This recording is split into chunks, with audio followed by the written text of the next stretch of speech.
मैं इसके साथ साथ यह भी आपको बताना चाहता हूं कि हम अकेले ऐसे हैं, पार्टी है जो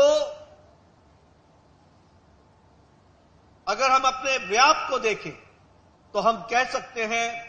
कि 18 राज्यों में भारतीय जनता पार्टी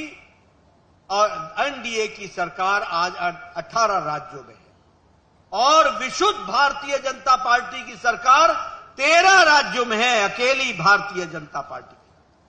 और मैं यहां यह भी आपको बताना चाहता हूं कि हम लगभग 58% के भूभाग पर भारतीय जनता पार्टी की सरकार है, 58% के,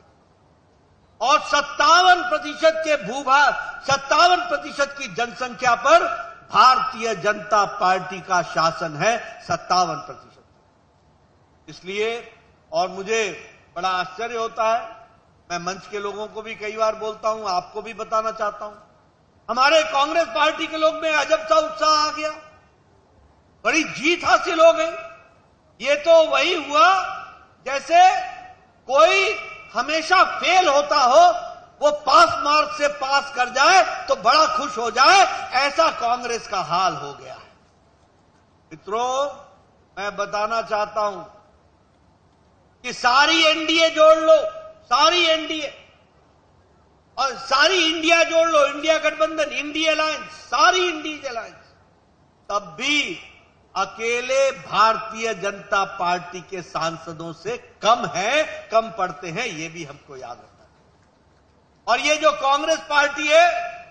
ये 2014 के लोकसभा के सदस्यों को जोड़ ले,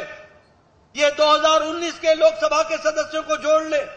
और ये 2024 के भी लोकसभा सदस्यों को जोड़ ले, तीनों को जोड़ लेंगे तब भी भारतीय जनता पार्टी के एमएमपी से कम पड़ते हैं, ये इनका रिकॉर्ड है, ये भी हमको ध्यान में रखना। इसलिए ये जो पार्टियां हैं, इसमें मैं एक बात और बताना चाहूंगा कि 13 राज्यों में कांग्रेस पार्टी जीरो है, 13 स्टेट्स में, 13 राज्यों में, हिमाचल प्रदेश में जीरो,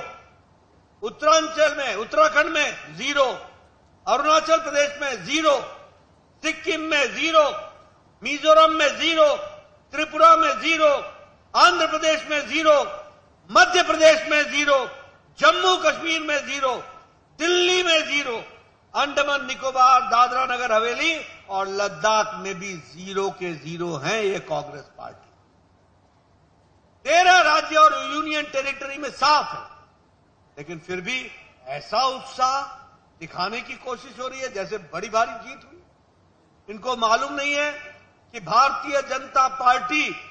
जैसा मैंने कहा कि इंडिया अलायंस को पूरा जोड़ ले तब भी अकेले भारतीय जनता पार्टी